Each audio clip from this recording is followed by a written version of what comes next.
நாளை காலையில முள்வேலி அதே இடத்துல இருந்தா நீ எந்த இடத்துல இருக்க மாட்ட. அத ஞாபகத்துல வச்சுக்கோ. சொல்லிட்டேன். வாயா போலாம். இருத்துன்னு தேன்மொழி விஷயத்தை பொறுத்த வரைக்கும் எனக்கு உன் உதவி தேவையே இல்ல. நானே பாத்துக்கிறேன். நீ கிளம்பு. நீங்க நான் வசந்த் ஒரு சின்ன குடும்பமா வாழ்ந்துருவோம். என்ன சொல்றீங்க சந்தோஷ்?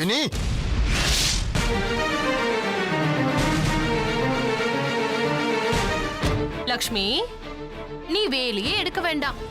அது அங்கேயே இருக்கட்டும். அப்பதான் என்னால பிரச்சனை பண்ண முடியும். புரியுதா? சொல்றது கொஞ்சம் கேள். நீ பேச வேண்டியதெல்லாம் பேசிட்ட. இனிமே நான் பண்ண வேண்டியதை நான் பாத்துக்கிறேன். ஓகே?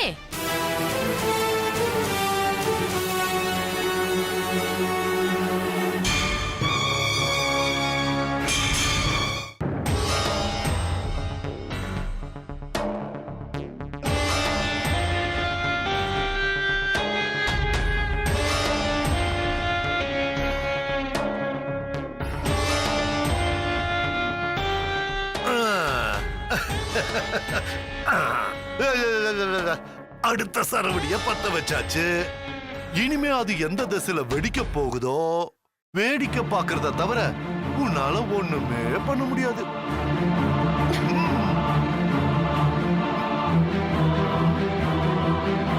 கோமா போகுது, என்ன பண்ணலாம்?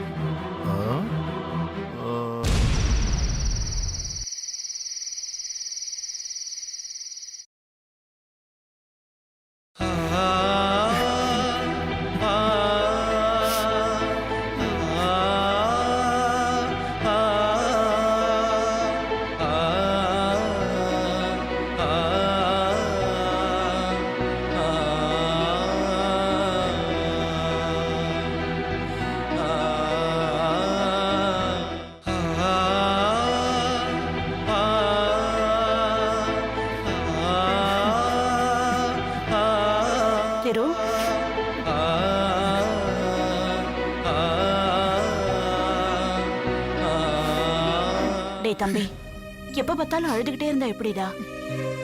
சாப்பிடலாம் வாடா.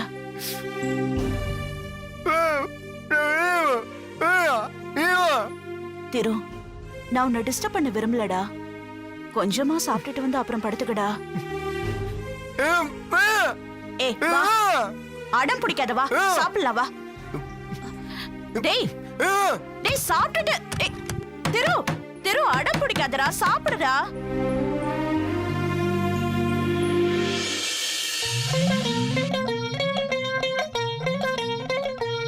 திரு நீ இப்படி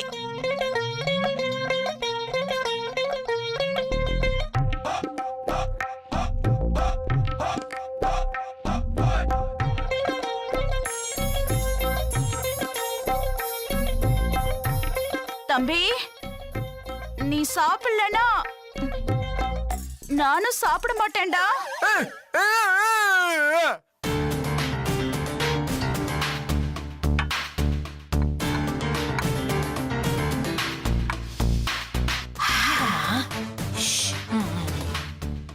உட்காருங்க. டேய் திரு, எனக்கு உன் வேதனை புரியுதுடா. அதுக்காக சாப்பிடாம இருக்கலாமாடா? நீங்க சாப்பிடுங்க.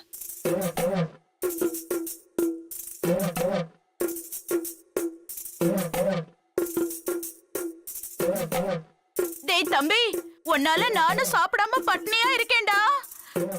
கொஞ்சம் யோசிச்சு பாருடா அக்காவோட நிலைமைய.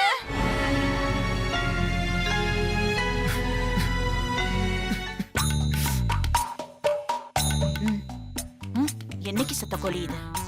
காலையில கொள்ளையில குப்பையில பொறுக்கிட்டு இருந்த கோழி தான். நல்லா இல்லையா? நல்ல பிரமாதமா இருக்கு.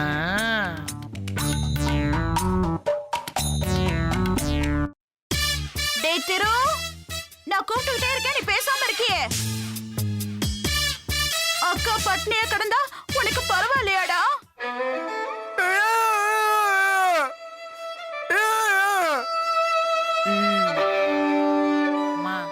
ரொம்ப ஃபீல் பண்ணி பேசாதீங்க, வந்துற போறாரு. ஓடி, என் தம்பியை பத்தி எனக்கு தெரியாதா?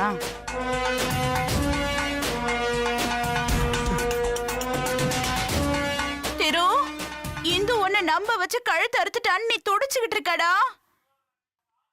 திருவாதிரை அன்னைக்கு உன் கால்ல விழுந்து ஆசீர்வாதம் எல்லாம் வாங்கினா. உன் கையில மஞ்ச கயிறுலாம் கட்டி விட்டால.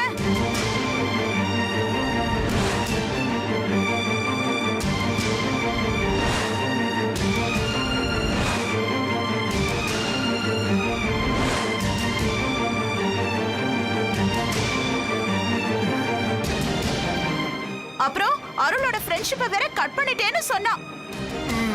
ஓ முன்னாடி இல்ல, நம்ம முன்னாடியே அவன் மெசேஜ் அனுப்புனதுக்கு எப்படி திட்டினான்னு பார்த்தல்ல.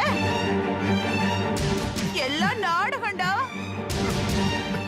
இதெல்லாம் நினைச்சு பார்க்கும்போது தொண்டை அடைக்குதுடா. தண்ணி தண்ணி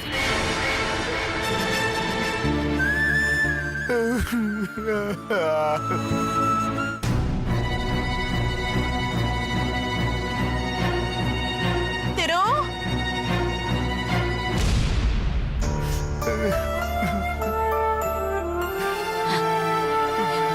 திரு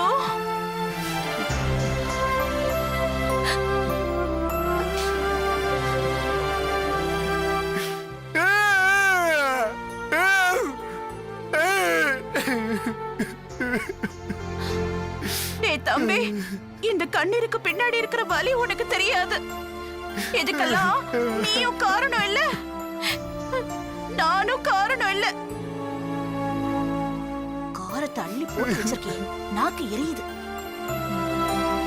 விதிடா தம்பி, விதி. அடுத்தவங்களை நம்பி நம்பி வீணா போகணும் நம்ம தலையில எழுதி இருக்கு. அத நினைச்சு நினைச்சு இப்படி அழுதுகிட்டே இருந்தா சரியா போயிடுமாடா? தம்பி எந்திரிச்சு வடா சாப்பிடலாம்.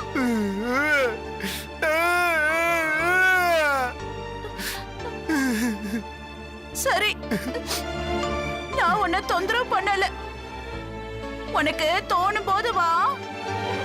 அது வரைக்கும் நானும் சாப்பிடவே மாட்டேன்.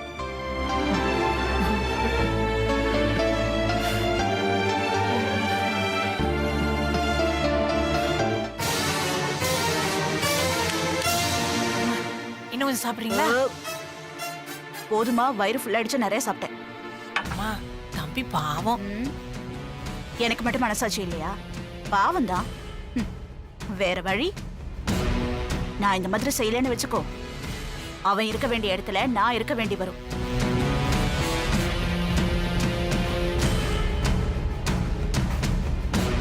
பாவம் பார்த்து தயங்குறவன், நியாயம் பார்த்து யோசிக்கிறவன், தர்மம் பார்த்து ஒதுங்குறவன், நீதி நேர்மைன்னு மறுக்கிறவன், இவனுங்கெல்லாம் இருக்க வேண்டிய இடம் சாமியார் மடம்.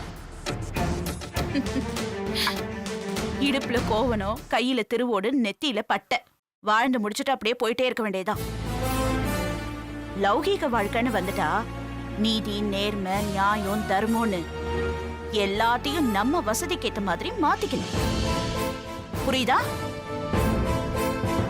வேணும்னா சாப்பிட, இல்லைன்னா தூக்கி போடு. எல்லாத்தையும் கிளீன் பண்ணிடு. நான் போய் கை கழுவுறேன்.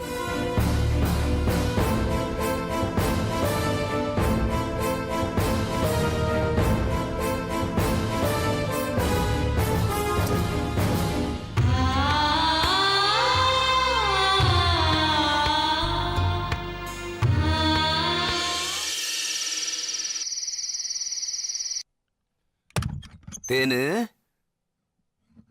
என்ன இது இருட்டா இருக்கு? தேனு எங்க போனான்னு தெரியலையே. ஐயோ பேய்! தேனு,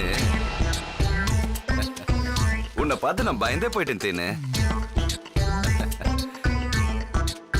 என்ன தேனு இது? லைட் எல்லாம் ஆஃப் பண்ணிட்டு இருட்டுல உட்காந்துருக்க.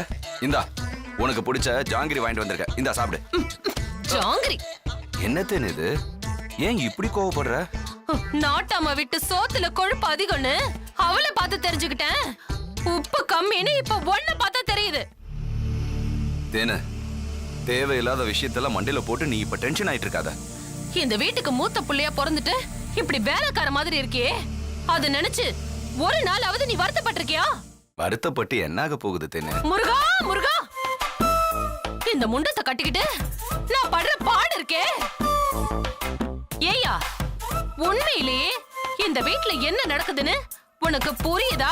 இல்ல குத்து மதிப்பா நீயே புரிஞ்சுக்கிட்டு சந்தோஷமா இருக்கியா? நீ எதுக்காக இப்போ கோவப்படுற தேனு? நீ கோவப்படுறத தவிர எனக்கு எல்லாமே புரியுது. எனக்கு வர கோவத்துக்கு ஒண்ணு அப்படியே குரவலைய பிடிச்சு கடிச்சிருவேன். ஓகே சரி, உனக்கு புரியல, நானே சொல்றேன். கவனமா கேளு. நாளைக்கு விடிஞ்சதும் நேரா உங்க அப்பா கிட்ட போயிட்டு தயவு செஞ்சு இந்த சொத்துல என் பங்க பிரிச்சு கொடுங்கன்னு நீங்க கேக்குறீங்க. தேனு, நான் எப்படி தேனு அப்பா கிட்ட போய் எப்படின்னா வாயால தான் கேட்கணும். லட்சுமி கேட்டதுனாலதான் வீட்ல ஒரு பெரிய பிரச்சனையே ஓடிக்கிட்டு இருக்கு. அது உனக்கு தெரியாதா? அது தெரிஞ்சுதான் நான் கேக்குறேன். அவளுக்கு முன்னாடி நாம முந்திக்கணும். நமக்கு அந்த பாவம் வேண்டாம் தேனு. இப்ப சொத்தா முக்கியம். ஆமாயா, சொத்து தான் முக்கியம். இந்த தடவை கேட்டு பார்த்துட்டு நான் சும்மா விட போறது இல்ல. பெயிண்ட் அடிக்கிற பிரஷ் மாதிரி மூக்கு கீழே மீசைய வச்சுக்கிட்டு ஆம்பளன்னு ஆணவமா தெரியறல. போய் உங்க அப்பா முன்னாடி தைரியமா கேளு. நீ கேக்கல, என் வயித்துல வளர உன் வாரிசு நான் கலைச்சிருவேன்.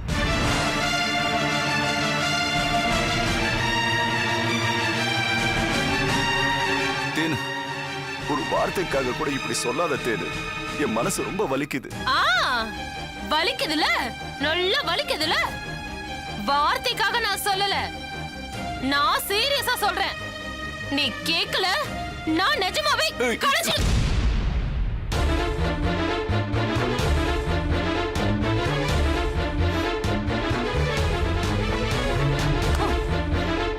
தேனு, என் குழந்தை என்ன அப்பான்னு கூப்பிட போற அந்த நாளுக்காக நான் ஏங்கிக்கிட்டு இருக்கேன். அவனை பாக்குறதுக்கு முன்னாடியே அதை நீ கலைச்சிருவன்னு சொல்றியே. இத பாருங்க, குழந்தை முக்கியம் நீங்க நினைச்சா நான் சொல்றத செய்யுங்க.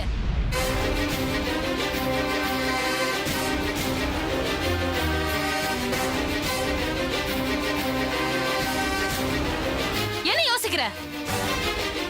அப்போ உனக்கு இந்த குழந்தை முக்கியம் இல்ல, அப்படிதானே?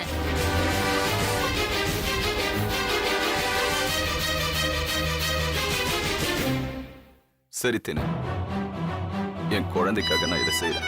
இப்ப சொல்லிட்டு காலையில ஏதாவது நீ சொதப்புன, அப்புறம் நான் மனுஷியாவே இருக்க மாட்டேன். சொல்லிட்டேன்.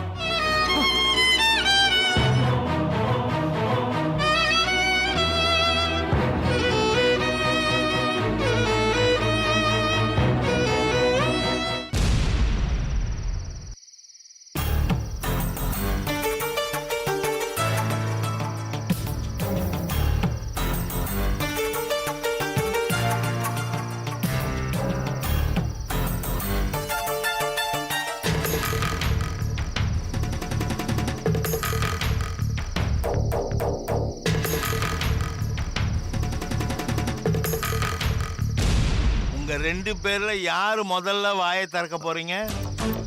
அப்பா, நீங்க நினைக்கிற மாதிரி எதுவும் இல்லப்பா. சிங்கப்பூருக்கு நீ வேலை பார்க்க போறதா நம்பிக்கிட்டு இருந்த, குடும்பம் நடத்திட்டு வந்திருக்க. என்ன நடந்ததுன்னு தெரியாம பேசாதீங்கப்பா. அவர்தான் எல்லாத்தையும் கேட்டுட்டாரே. நீ பேசாத. உங்க சண்டையை வேடிக்கை பார்க்க நான் வரல சந்தோஷ். அப்பா, நான் அவளை காதலிக்கலப்பா. அவளை கல்யாணம் பண்ணல. அவ கூட குடும்பமும் நடத்தலப்பா. ஆனா குழந்தை இவரோடதுதான்.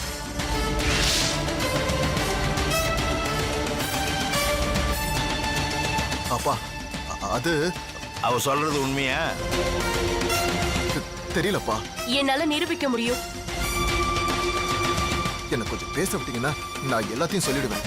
டேய்,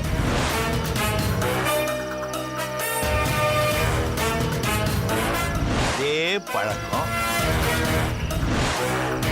அதே அடையாளம், அதே திருட்டு மொழி. அவன் உன் பிள்ளைன்றதுல எனக்கு எந்த சந்தேகமும் இல்லை. அப்ப எனக்கு ஒரு வழி சொல்லுங்க. அப்பா, என் பேச்ச நீங்க கேப்பீங்களா மாட்டீங்களா? அறகுறையா தெரிஞ்சுக்கிட்டு எல்லார் மனசையும் கஷ்டப்படுத்திடாதீங்கப்பா. இன்னும் என்ன தெரிய வேண்டியிருக்கு? அது ஒரு ஆக்சிடென்ட் பா. ஆமா, முன்னாலே எல்லாம் தெரிஞ்சிருந்தா கொஞ்சம் பாதுகாப்பா இருந்திருப்பாரு. ஏய், கூட கூட பேசி அவரை குழப்பாத. டேய், என்ன சொல்லணுமோ அதை சொல்லு. ஆனா அதுல 1% கூட போய் இருக்கக்கூடாது. அப்படி சொல்லிட்டா என்னோட சந்தேகம் கூட கிளியர் ஆயிடும். இருமா விசாரிக்கிறேன்ல. அப்பா நான் அன்னைக்கு நியூ இயர் பார்ட்டி முடிச்சிட்டு வரும்போது இவ வேணும் நீங்க ரூம்ல வந்து தங்கியிருக்காப்பா. முதல் போய் நியூ இயர் பார்ட்டி கூப்பிட்டதே இவருதான். சரி அன்னைக்கு என்ன நடந்துச்சோ அதை அப்படியே சொல்லிடுறேன்ப்பா. அன்னைக்கு நியூ இயர் பார்ட்டில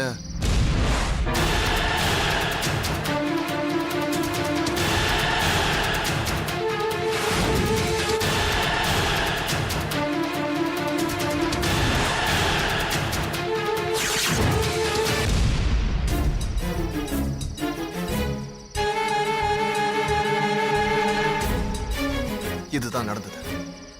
நான் இவளை ஃப்ரெண்டா நினைச்சேன். ஆனா இவ என்ன பிரச்சனையில சிக்க வச்சிட்டா. 4 வருஷம் கழிச்சு திடீர்னு ஒரு பையனோட வந்து நிக்கிறான். இத்தனை நாளா நான் எதையும் யார்கிட்டயும் சொல்ல முடியாம உள்ளுக்குள்ள போட்டு புழுங்கிட்டு இருக்கேன்ப்பா. சரியோ தப்போ இப்போ உங்களுக்கு எல்லாம் தெரிஞ்சு போச்சு. என் பக்கம் தப்பே இல்லைன்னு நான் மழுப்பல. இந்த விஷயம் லட்சுக்கு தெரிஞ்சு பிரச்சனை வராம பாத்துக்கணும். இவளுக்காக நான் லட்சுவை விட்டு கொடுக்க முடியாதுப்பா. பெரிய மனுஷனுக்கு அடையாளம் நியாயம் எந்த பக்கம் இருக்கோ அந்த பக்கம் நிக்கிறது தான். எனக்காக பேச என்ன தவிர யாரும் இல்ல. நான் சந்தோஷ காதலிச்சேன். அவர் குடிபோதையில எனக்கு எதுவுமே தெரியாதுன்னு சொல்றத நான் நம்ப தயாரா இல்ல. அவ்வளவு போதையிலயும் அவர் ரூம கண்டுபிடிச்சு வர தெரிஞ்சிருக்கு. சாவியை போட்டு ரூம திறக்க தெரிஞ்சிருக்கு. என்ன அடையாளம் கூட தெரிஞ்சிருக்கு. அதுக்கப்புறம் எதுவுமே தெரியலன்னு சொன்னா எப்படி நம்புறது? அப்பா நீங்க 2 பேரும் கொஞ்சம் அமைதியா போறீங்களா? நான் கொஞ்சம் யோசிக்கணும். நான் சொன்னதையும் கொஞ்சம் 2 பேரும் அமைதியா போங்கன்னு சொன்னா அது உன்னையும் சேர்த்துதாம்மா. போங்க போட.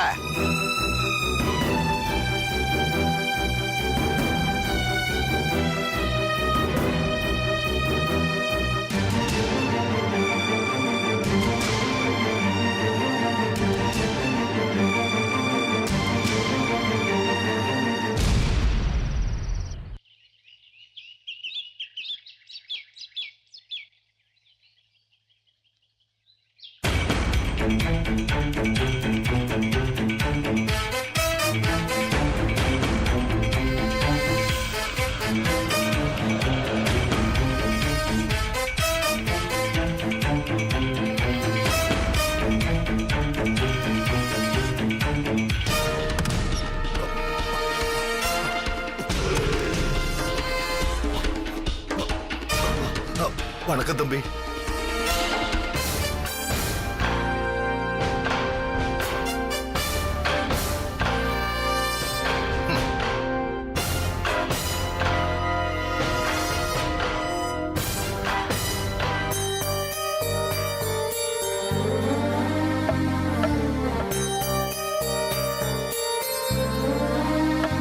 அனுஷ்கா மாமா. ஒரு காஃபி போட்டு கூட. சரி மாமா.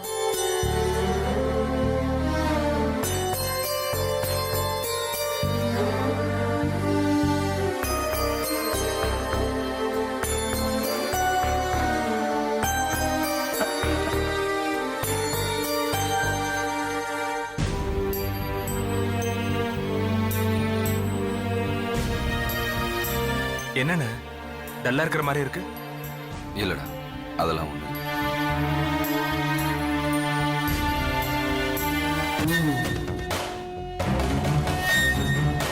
இல்ல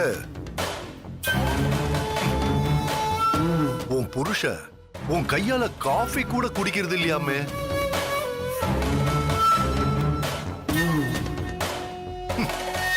நீ சிரிச்ச முகமா இருக்கிறத விட இப்படி முறைச்ச முகமா இருக்கிறது தான் நல்லா இருக்கு. இந்த மூஞ்சிய மாத்தாத.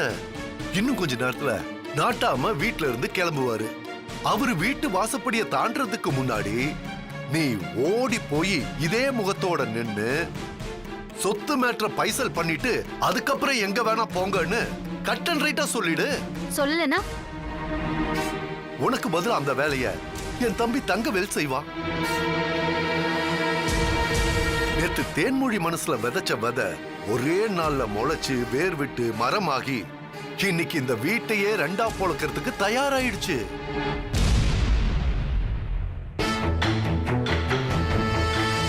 அம்மா நீங்க காஃபி சாப்பிடுறீங்களா? இல்லம்மா வேண்டாம்.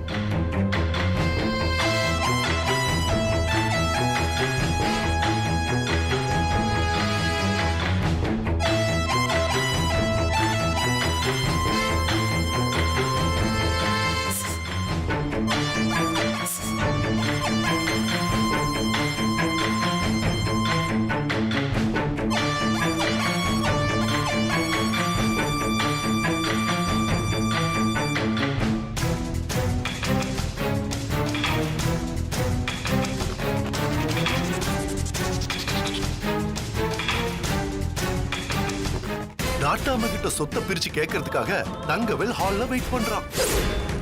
யார் முதல்ல அந்த காரியத்தை செய்ய போறாங்கன்னு பாக்குறதுக்கு நான் ஆர்வமா இருக்கேன்.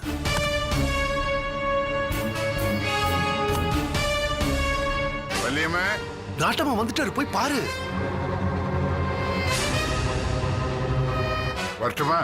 மாமா, என்னம்மா வெளியில போறவரை எதுக்கு கூப்பிடுற? ஊர் பஞ்சாயத்து தேய்க்கிறதுக்கு முன்னாடி நம்ம வீட்டு பஞ்சாயத்துன்னு ஒண்ணு இருக்குல்ல, அதை தீர்த்துட்டு அப்புறம் போகட்டும்னு அக்கா கூப்பிடுறாங்க போல இருக்கு. இல்லக்கா? அப்பா, இவங்க யாரும் நம்மள நிம்மதியா இருக்க விட மாட்டாங்கப்பா. ச்சே, மனுஷங்களை விட இவங்களுக்கெல்லாம் சொத்து தான் பெருசா போச்சு. பேசாம சொத்தை பிரிச்சு கொடுத்துருங்கப்பா.